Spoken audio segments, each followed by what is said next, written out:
11h23 au GPS mort. Emma Sullivan fixa l'écran noir de son téléphone, entouré de trottoirs fissurés et de lampadaires vacillants. Son blazer Armani noir criait l'argent dans un quartier qui sentait le désespoir et l'huile de moteur. 3 hommes la suivaient depuis 2 pâtés de maison, se rapprochant, leur voix devenant plus forte, plus laide. Cliquetis, cliquetis, cliquetis, ses talons de créatrice sur le bitume brisé marquaient le temps comme un compte à rebours. C'est alors que les phares traversèrent l'obscurité.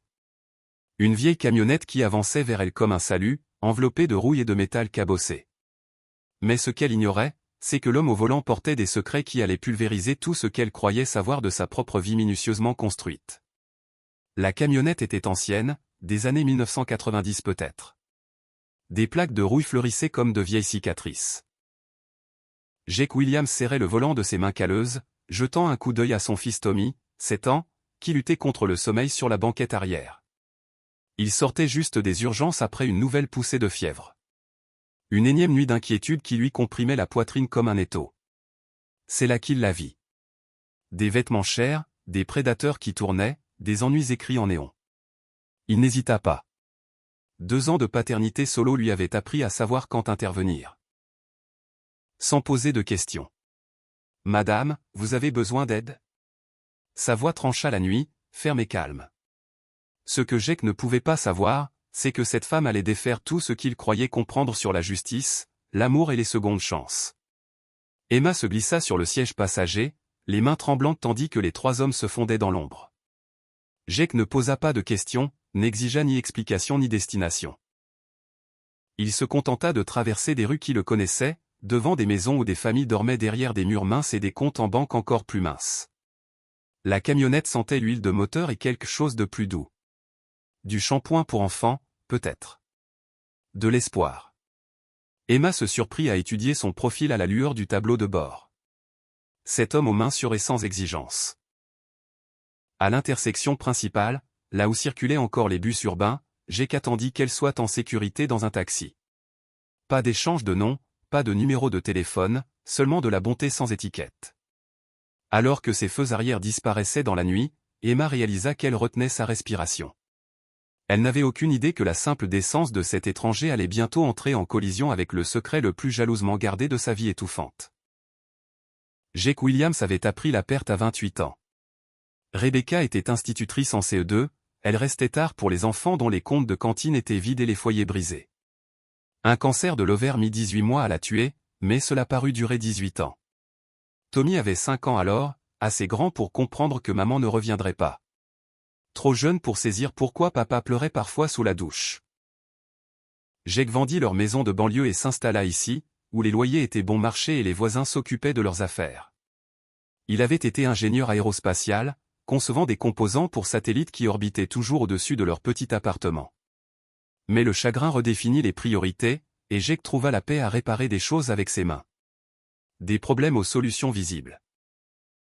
Tommy était désormais son monde, sa raison pour des réveils à 5h30 et des histoires du soir.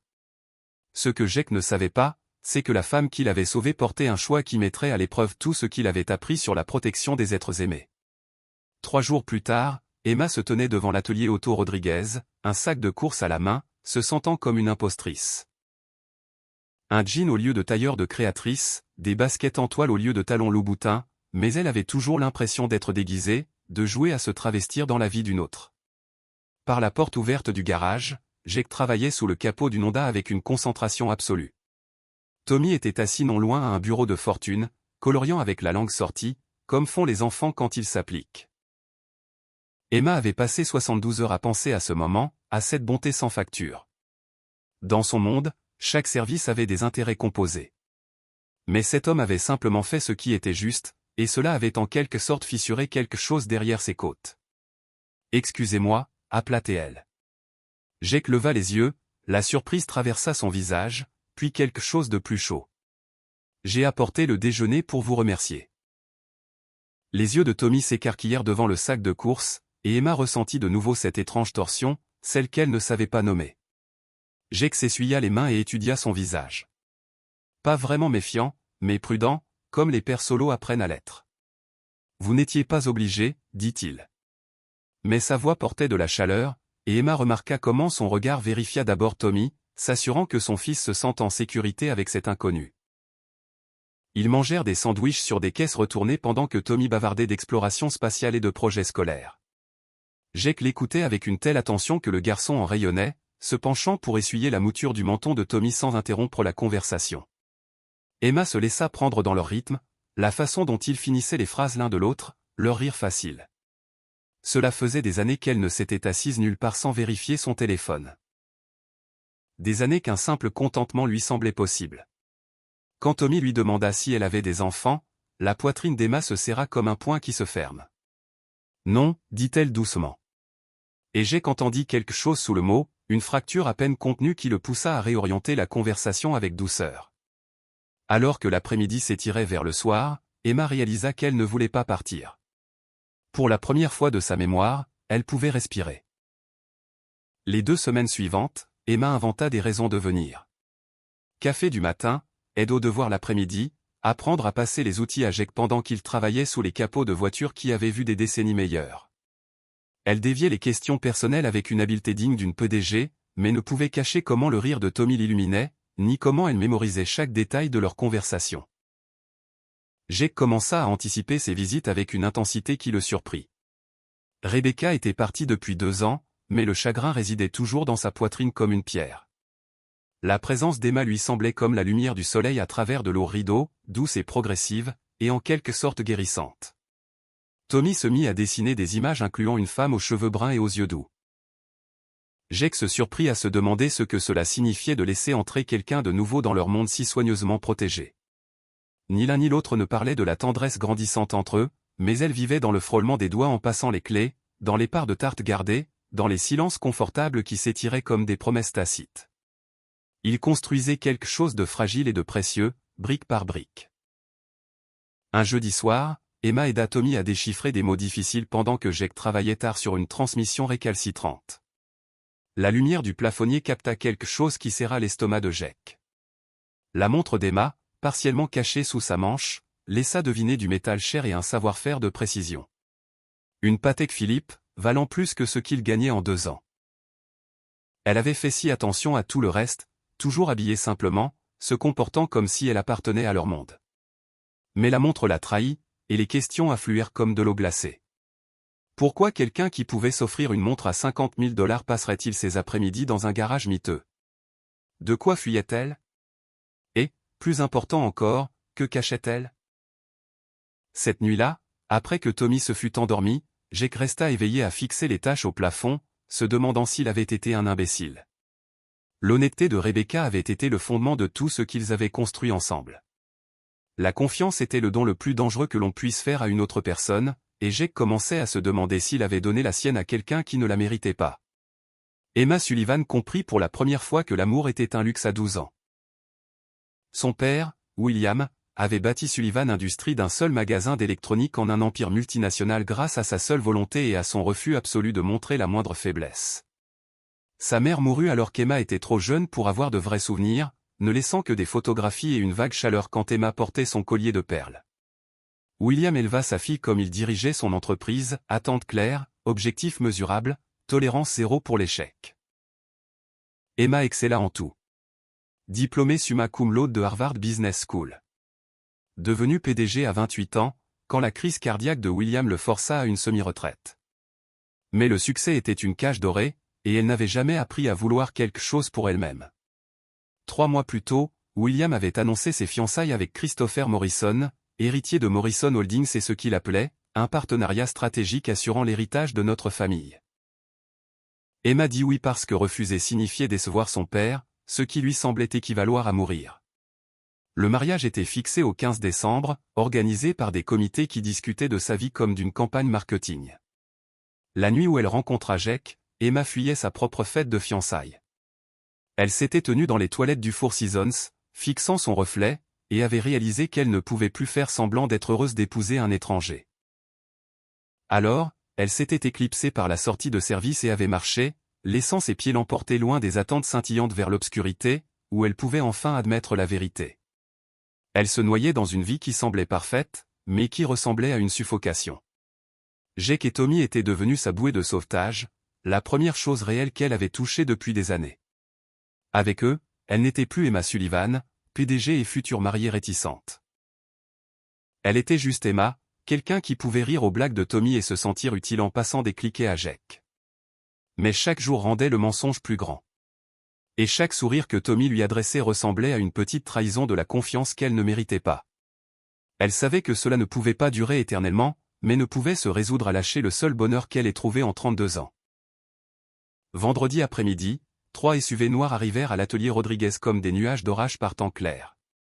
Emma aidait Tommy à construire un avion en modèle réduit quand le convoi arriva et que son sang se glaça. Elle reconnut l'équipe de sécurité de son père, menée par Michael Stone, qui protégeait la famille Sullivan depuis qu'Emma était au lycée. La radio diffusait du soft rock des années 80. Tommy riait de la colle sur ses doigts, et Jake était enfoui sous le capot d'un camion de livraison quand leurs deux mondes entrèrent en collision. Michael entra dans l'atelier comme s'il en était propriétaire, ses yeux inventoriant tout, de la tenue usée de Jake à la façon protectrice dont il s'était rapproché de son fils. « Miss Sullivan, dit Michael, la voix soigneusement neutre. Votre père aimerait vous voir. » Tommy leva les yeux de son avion, la confusion remplaçant la joie tandis que la tension envahissait la pièce comme de la fumée. Jake émergea de sous le camion, les mains tachées d'huile, son regard passant d'Emma à ces hommes en costume cher qui avaient envahi son sanctuaire. « Emma, dit-il doucement, et elle entendit des années de questions compressées dans ce seul mot. L'expression de Michael ne changea pas, mais Emma remarqua comment ses yeux s'attardèrent sur Jake, cataloguant des détails comme des menaces à neutraliser. Il y a eu un malentendu concernant la localisation de Miss Sullivan. Nous sommes ici pour la raccompagner chez elle. Le mot « raccompagner » flotta dans l'air comme une lame, et Emma sentit les murs de sa vraie vie se refermer. Jake reposa sa clé. Il s'avança avec une délibération décontractée. Emma est libre d'aller où elle veut, dit-il, la voix ferme malgré les circonstances. Michael sourit sans chaleur. Bien sûr qu'elle l'est. Miss Sullivan est la PDG de Sullivan Industries et fiancée à Christopher Morrison. Je suis sûr qu'elle vous a expliqué sa situation. Les mots frappèrent Jake comme des coups physiques. PDG. Fiancée. Tout à propos d'Emma prenait soudain un sens terrible et cristallin. La montre chère. Les questions prudentes. La distance qu'elle maintenait même dans leurs moments les plus intimes. Tommy tira sur la chemise de son père. « Papa, qu'est-ce qui se passe? Pourquoi ces hommes veulent-ils emmener Emma ?» L'innocence dans la voix de son fils brisa quelque chose dans la poitrine de Jake. Il avait cru qu'il construisait quelque chose de réel, quelque chose qui pourrait durer. Au lieu de cela, il n'avait été qu'un cas de charité, une excursion du côté sauvage avant qu'Emma ne retourne à sa vraie vie. Emma s'accroupit à la hauteur de Tommy, les mains tremblantes alors qu'elle lui touchait la joue. Le petit garçon qui était devenu son ancre, sa raison de croire en la bonté. « Je dois y aller, mon chéri. Mais tu prends soin de ton papa, d'accord ?» Le visage de Tommy se plissa comme du papier sous la pluie. « Mais tu reviendras, hein? Tu avais promis qu'on finirait l'avion. » La contenance d'Emma se brisa enfin, les larmes coulèrent alors qu'elle serrait Tommy dans une étreinte féroce. Parfois, les grands font des promesses qu'ils ne peuvent pas tenir, murmura-t-elle. Les propres paroles de Jake à Tommy après les funérailles de Rebecca lui revenaient en écho. « Je suis désolé. Je suis tellement désolé. » Michael s'éclaircit la gorge avec une précision bureaucratique. « Miss Sullivan, votre père vous attend. » Emma se leva lentement, les jambes fragiles comme celles d'un poulain nouveau-né. Elle regarda Jake, cherchant sur son visage quelque chose qu'elle n'était pas sûre de mériter. Du pardon, peut-être? De la compréhension? Je n'ai jamais voulu que cela arrive, dit-elle. La mâchoire de Jake se serra comme un piège qui se referme. Quelle partie? Le mensonge ou le fait de nous laisser tenir à toi? La douleur dans sa voix la transperça comme du verre brisé. Tout cela, murmura-t-elle. Je n'ai jamais voulu rien de tout cela. Michael fit un geste vers la porte et Emma se dirigea vers les SUV comme une femme marchant vers son exécution. Juste avant de franchir le seuil, elle se retourna une dernière fois. « Jake, je veux que tu saches. » « N'en dis pas plus, dit-il doucement. « N'en dis pas plus. » Elle acquiesça, comprenant que certains ponts brûlent au moment où on les traverse. Certaines paroles ne peuvent pas défaire ce qui est déjà brisé. Alors que les SUV s'éloignaient, vitres teintées et plaques gouvernementales, Jake se tenait sur le seuil, tenant son fils pendant que Tommy pleurait, la femme qui lui avait appris que l'amour pouvait disparaître sans prévenir. L'avion en modèle réduit gisait à moitié fini sur l'établi. Un petit monument aux promesses brisées et à la mathématique dangereuse qui consiste à laisser des étrangers entrer dans votre cœur. Dehors, le soir tombait sur le quartier, mais à l'intérieur de l'atelier, on se serait cru à la fin du monde. Ce soir-là, Jake borda Tommy dans son lit et écouta des questions sans bonne réponse. Pourquoi Emma était-elle partie avec les hommes effrayants? Pourquoi ne pouvait-elle pas rester? Pourquoi les personnes qu'on aime partent-elles parfois pour toujours? Jake s'assit ensuite dans sa cuisine, fixant la tasse de café qu'Emma avait utilisée ce matin-là, toujours dans l'évier parce qu'il ne pouvait pas se résoudre à la laver. La photographie de Rebecca souriait depuis le réfrigérateur, entourée de dessins de Tommy, d'avis scolaires et des débris confortables de leur petite vie prudente. Il avait cru en avoir fini avec les chagrins d'amour. Il avait cru avoir appris à construire des murs assez solides pour protéger ce qui restait de sa famille. Mais Emma s'était glissée si facilement, si complètement dans ses défenses que la perdre lui semblait aussi douloureux que de perdre Rebecca une seconde fois. Le pire, c'est qu'il comprenait pourquoi elle avait menti. Dans son monde de salles de conseil et de galas de charité, il n'était sans doute qu'une curiosité, de brèves vacances de la réalité avant qu'elle ne retourne à sa vraie vie.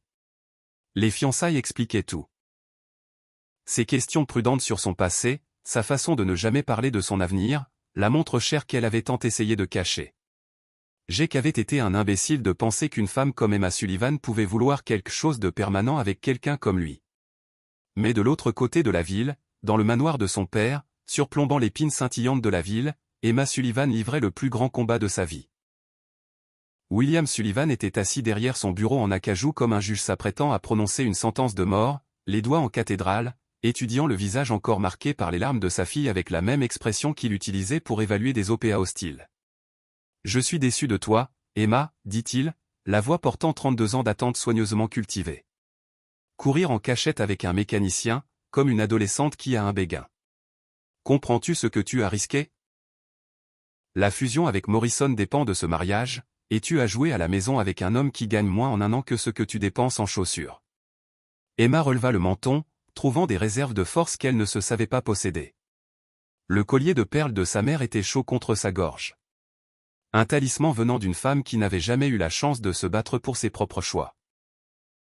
Il s'appelle Jake Williams, et c'est un meilleur homme que Christopher Morrison ne le sera jamais. Le visage de Williams se durcit comme du béton qui prend. Astérisque Jake Williams doit 63 000 $ à Sullivan Financial Services pour un prêt professionnel qu'il ne peut manifestement pas rembourser. Te l'a-t-il mentionné pendant qu'il te séduisait, ou comptait-il attendre après que tu sois complètement sous son charme, astérisque. Les mots frappèrent Emma comme une agression physique. Chaque syllabe conçue pour un maximum de dégâts. Sullivan Financial était une filiale à laquelle elle prêtait à peine attention. Du petit poisson dans l'immense océan corporatiste de son père, mais l'implication était nucléaire. Jake avait une dette envers sa société, et son père utiliserait cette dette comme une arme si elle ne se conformait pas à ses souhaits. « Vous n'oseriez pas » murmura-t-elle. Mais le sourire de William lui dit tout ce qu'elle avait besoin de savoir sur les extrémités auxquelles il irait pour contrôler sa vie. Emma sentit quelque chose se briser dans sa poitrine. Pas son cœur cette fois, mais quelque chose de plus profond. Le dernier vestige de la fille obéissante qui avait passé 32 ans à essayer d'être digne de l'approbation de son père. Si vous lui faites du mal, si vous faites du mal à l'une de ses familles, je détruirai tout ce que vous avez construit, dit-elle, la voix ferme comme le roc. Je donnerai chaque action Sullivan que je possède.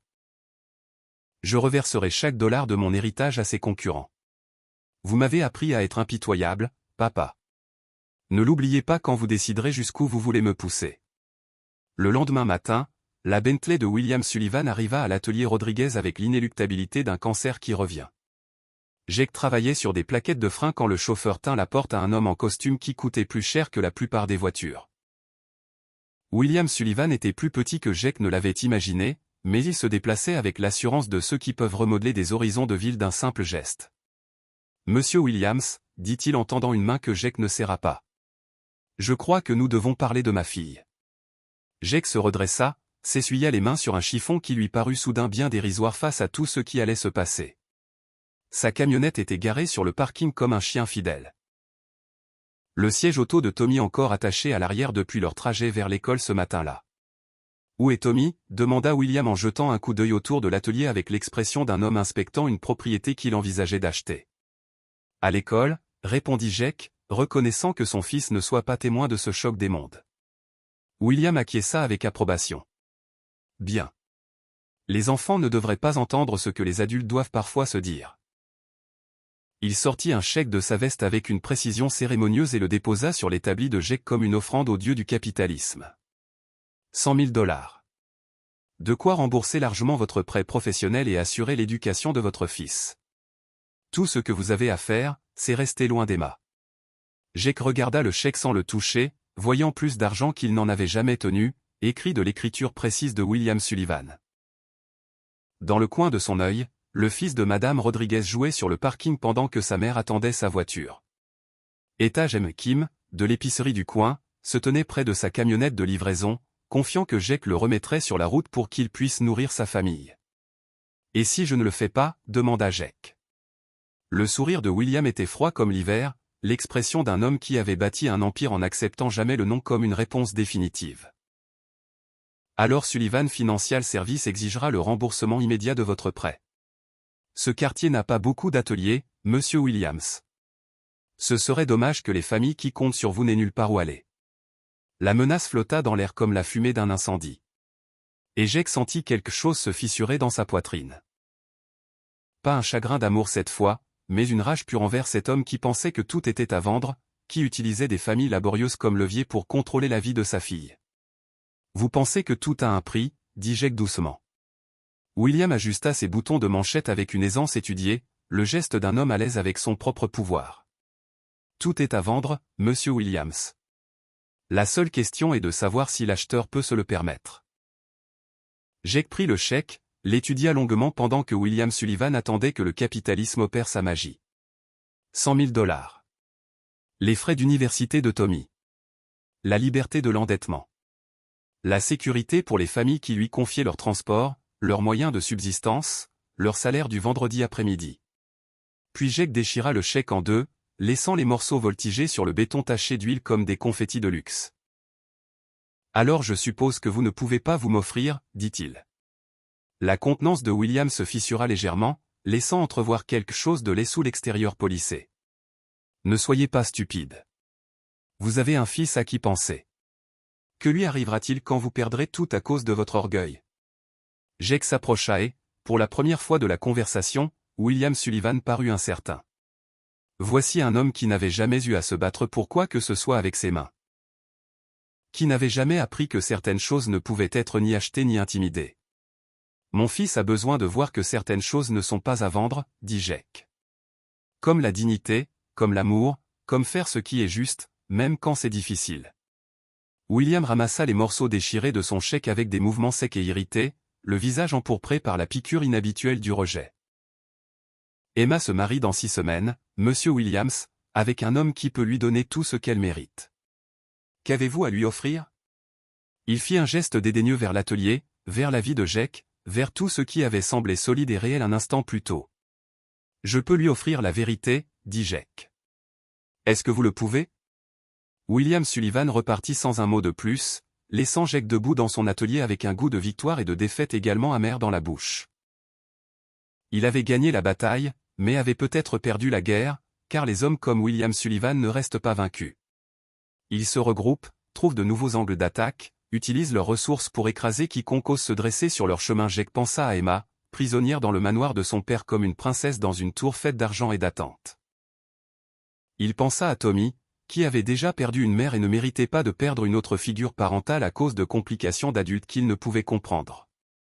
Par-dessus tout, il pensa aux familles de ce quartier qui comptaient sur lui, qui ne pouvaient pas se permettre de devenir des dommages collatéraux dans un drame familial qui n'était pas le leur.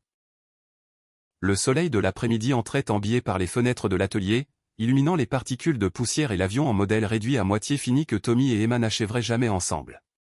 Quelque part de l'autre côté de la ville, Emma était probablement assise dans une salle de conférence ou un cabinet d'avocats, entendant ce à quoi sa vie ressemblerait, qui elle épouserait, comment elle passerait les 50 prochaines années.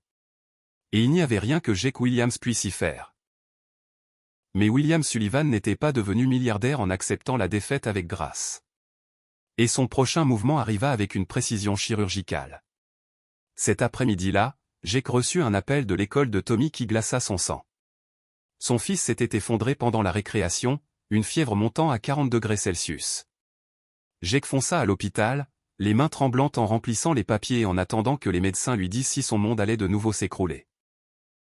Tommy fut admis pour observation, son petit corps paraissant encore plus petit dans le lit d'hôpital, des perfusions filant dans ses bras minuscules comme des araignées mécaniques.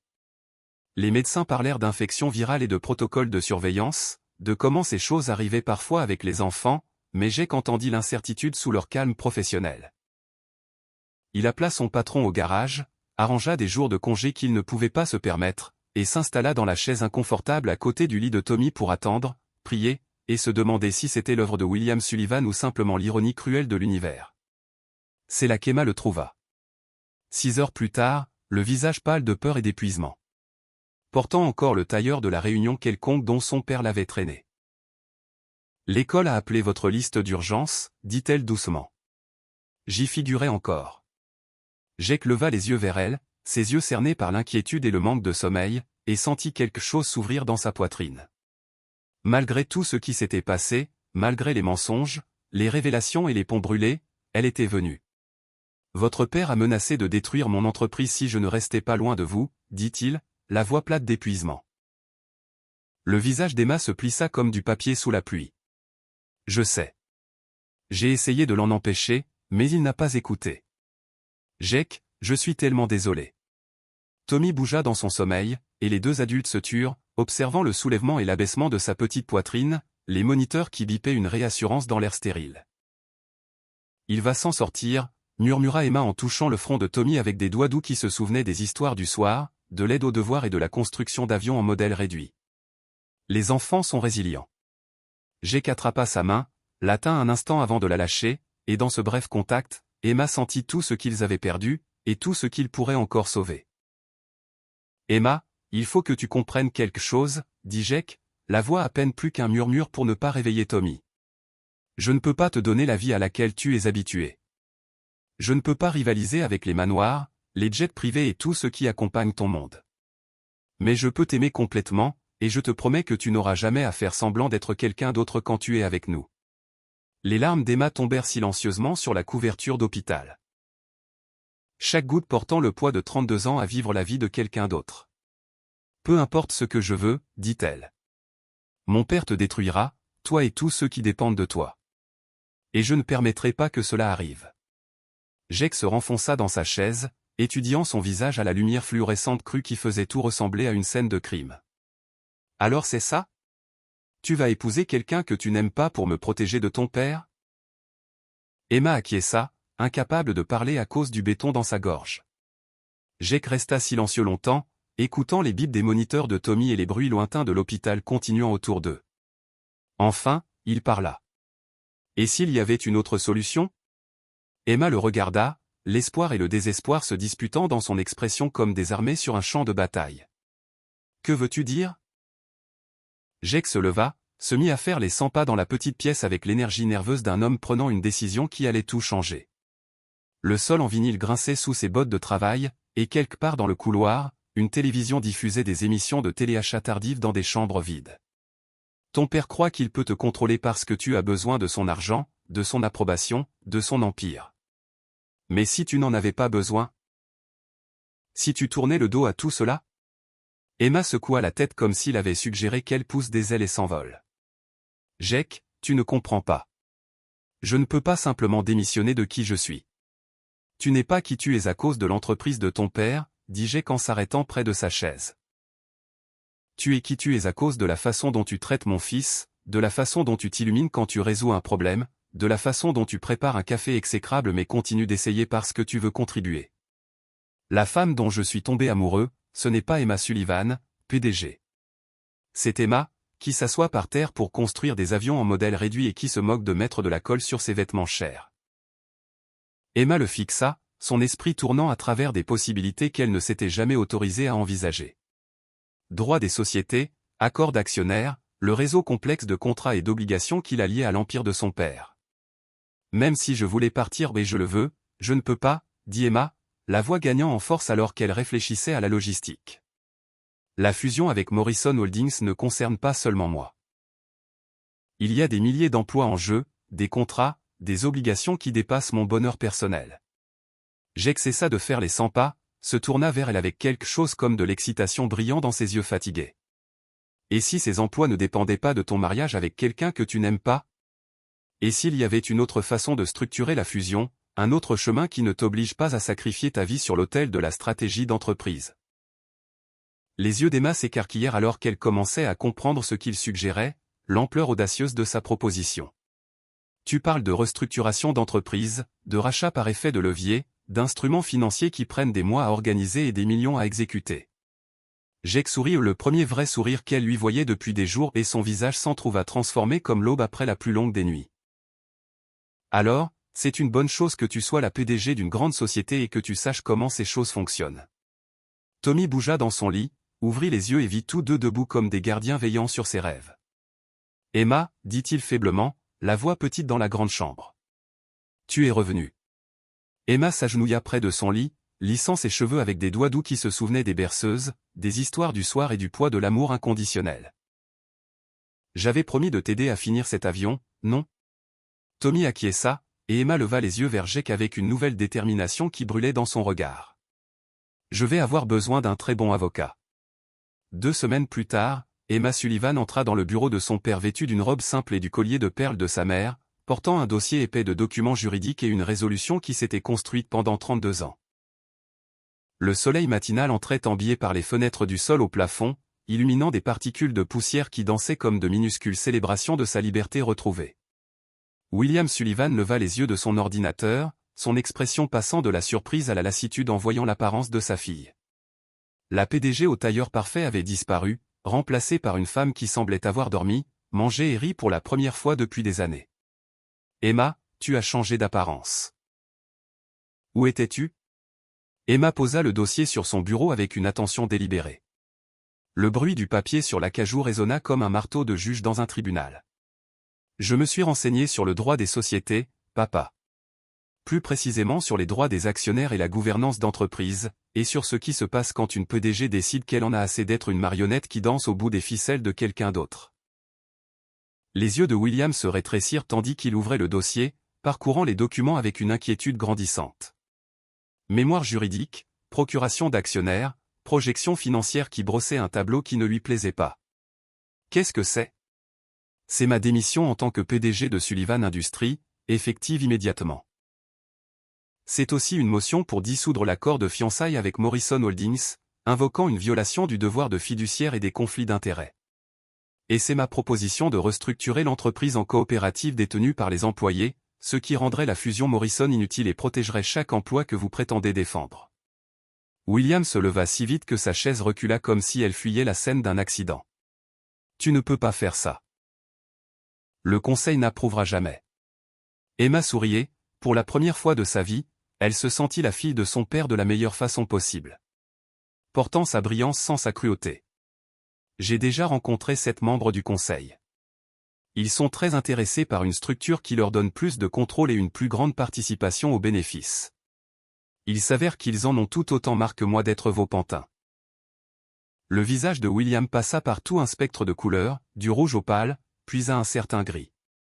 Il s'agit de ce mécanicien, n'est-ce pas? Tu es prête à détruire tout ce que nous avons construit pour une fantaisie de classe ouvrière. Emma prit la photographie de sa mère sur le bureau de William, étudiant la femme qu'elle n'avait jamais vraiment connue, mais qu'elle commençait enfin à comprendre.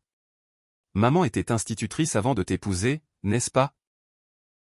Elle a abandonné sa carrière pour devenir ta femme, et tu ne l'as jamais laissée retourner travailler, même si elle le voulait.